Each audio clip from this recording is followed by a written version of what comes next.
نحمدہ ونصلی ونسلم علی رسولہ الکریم اما بعد۔ ہمارے کراچی کے ایک نامور عالم دین نے مولانا مفتی طارق مسعود صاحب حفظہ اللہ تعالی، پچھلے دنوں ان کا ایک کلپ فیس بک پہ میں نے دیکھا تھا، حافظ احمد کے ساتھ سوال و جواب کی ایک نشست تھی پوڈ کاسٹ میں۔ حافظ احمد صاحب نے ان سے ایک سوال کیا کہ مفتی صاحب سگریٹ کا پینا یہ کیسا ہے اور سگریٹ کا بیچنا کیسا ہے؟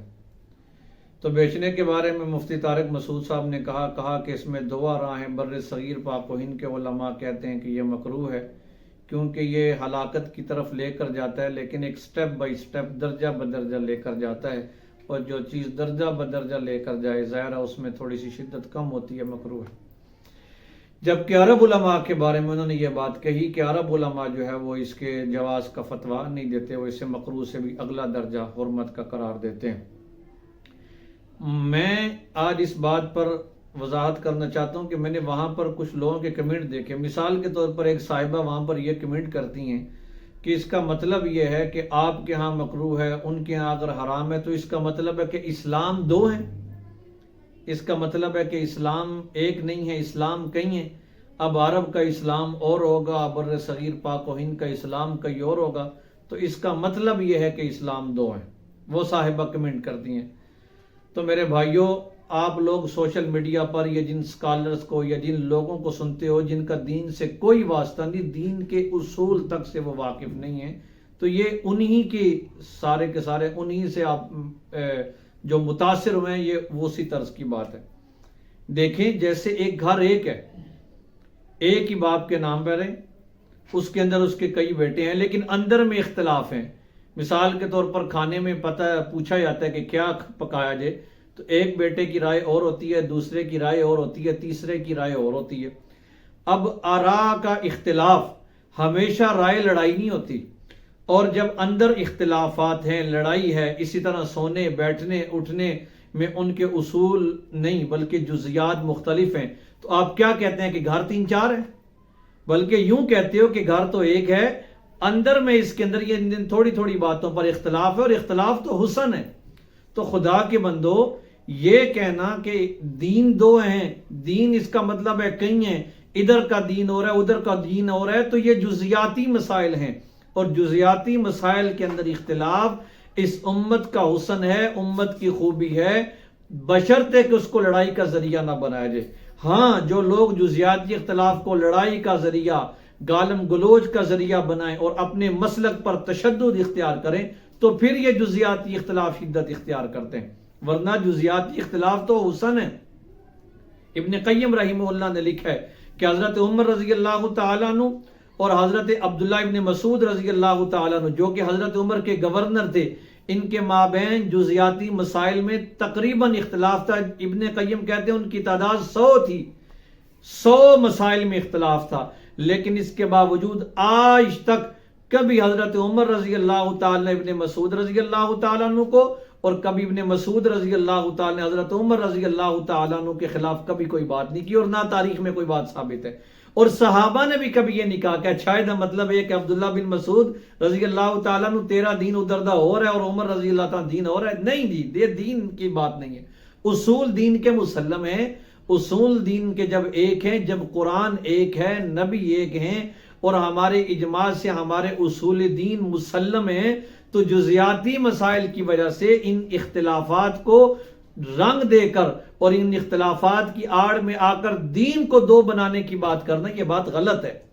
ان محترمہ سے میں کہنا چاہتا ہوں، خدا کے لیے اپنے نالج میں اضافہ کرو۔ یہ جو چند سکالر نام نہاد سکالروں کو آپ سن کر دین پر براہ راست اٹیک کرتی ہیں، علماء پر آپ بات کرتے ہیں، نوجوان نسل ڈائریکٹ علماء کے خلاف ہو جاتی ہے، تو یہ باتیں نہیں ہیں۔ صحابہ کرام رضوان اللہ تعالیٰ علیہ مجمعین میں اختلاف رہا۔ اچھا، موطا امام مالک جب امام مالک رحمہ اللہ نے لکھی ہے، تو اس وقت کے خلیفہ نے ارادہ کیا کہ موطا کے اب نسخوں کو پورے کے پورے مدینہ اور اس کے اطراف میں باقاعدہ رائج کر دیا جائے، اور لوگوں پر ضروری کر دیا جائے اس بات کو کہ لوگ موطا کے مطابق اپنی زندگی گزارے، جو کچھ موطا میں وہ برحق ہے۔ سب سے پہلے اس کی مخالفت خود امام مالک رحمہ اللہ نے فرمائی تھی، اور امام مالک رحمہ اللہ نے فرمایا خلیفہ کو، کہا کہ میں خود چاہتا ہوں کہ یہ میری لکھی ہوئی احادیث کی کتاب رائی نہ ہو۔ کیوں؟ اس لیے کہ امت کے پاس رسول کریم صلی اللہ علیہ وسلم کی مختلف احادیث پہنچی ہیں، لوگ اپنی اپنی احادیث جو ان کے پاس پہنچی اس کے مطابق وہ سنت پر ہی عمل کر رہے ہیں۔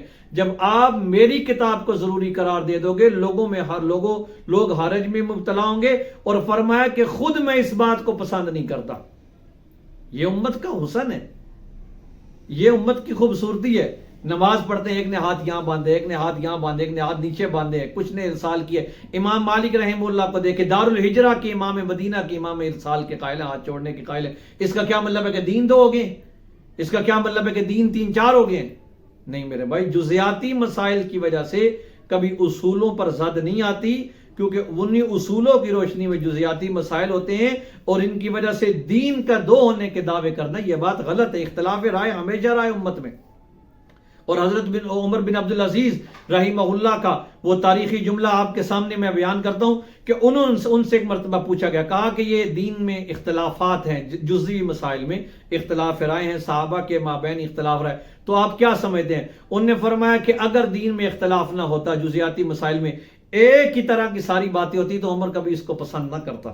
عمر کو تو اس میں پسندیدگی زیادہ ظاہر عمر کرتا ہے کہ دین میں ہر طرح کی چیز موجود ہے، جس کو چاہے ادھر عمل کر لے، جس کو چاہے ادھر عمل کر لے، جس کو چاہے ادھر عمل کر لے، کیونکہ یہ جزیاتی مسائل میں اختلاف یہ حسن ہے، اور عمر کو خوشی ہوئی ہے اس بات سے کہ یہ اختلافی مسائل ہمارے سامنے آئے ہیں، تاکہ امت کے میں جس طبقے کو جس مسئلے پر عمل کرنے میں سہولت ہو، امت اس پر عمل کر سکے۔ سلف صالحین کو دیکھیں، کبار علماء کو سنیں، ان کی کتابوں کو پڑھیں، ان کے فتاوی کی طرف رجوع کریں، تو جزیاتی مسائل میں اختلاف رہا ہے، اور جزیاتی مسائل کے اختلاف کی وجہ سے کبھی بھی اصول دین کے اندر یا اصول دین کے اندر کوئی بات کرنا اور ان میں کوئی شوشے چھوڑتے رہنا اور لوگوں کو، سادے لوگوں کو کمنٹ کر کے یہ گمراہ کرتے رہنا، یہ غلط بات ہے۔ مفتی طارق مسعود صاحب نے ایک اختلاف رائے کی بات کی، کہا ادھر کے اختلاف ہے، ادھر کے اختلاف ہے، جہاں کوئی دل چاہے چلا جائے۔ تو اس لیے میرے بھائیوں، یہ بات غلط ہے۔ دین کے اندر اختلاف رائے ہے، خود صحابہ کرام رضوان اللہ تعالی علیہم اجمعین کے مابین ایک صحابی رسول ہیں، انہوں نے جناب نبی کریم صلی اللہ علیہ وسلم کے پاس ایک مرتبہ تشریف لائے، دیکھا آپ کے بٹن کھلے ہوئے تھے، ساری عمر بٹن کھولے، اور فرمایا کہ رائے تو رسول اللہ صلی اللہ علیہ وسلم، میں نے جب رسول اللہ صلی اللہ علیہ وسلم کو دیکھا تھا تو اس حالت میں دیکھا تھا، لہذا کوئی صحابہ کرام ہیں وہ ساری عمر جو انہوں نے بٹن بند رکھے، کیونکہ فرمایا کہ ہم ساتھ رہے ہیں، ہم نے دیکھا رسول کریم صلی اللہ علیہ وسلم کا اکثر عمل یوں تھا، اب کیا یہ اختلاف ہے اس کو ہم لڑائی بنا لیں؟ اس طرح کے اختلافات تو گھروں کے اندر بھی ہوتے ہیں، اس طرح کے اختلافات تو ڈاکٹروں میں بھی ہیں، اس طرح کے اختلافات تو انجینئروں کے اندر، جو انجینئرز ہیں ان کے اندر بھی ہیں۔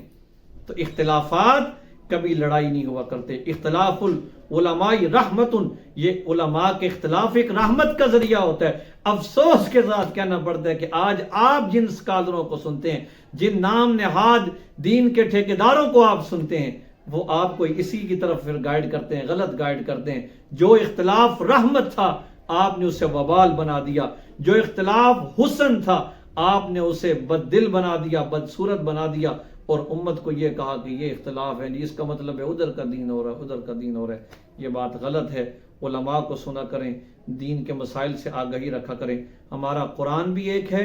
اللہ احکم الحاکمین کے حضور ہم سجدہ کرتے ہیں، نبی کریم صلی اللہ علیہ وسلم ایک ہیں، خاتم النبیین ہیں، دین کے اصول میں سب کے سب اصول دین تمام علماء کے ہم مسلم ہیں۔ اختلافی مسائل کی وجہ سے اصول دین پر کبھی زد نہیں پڑا کرتی۔ وآخر دعوانا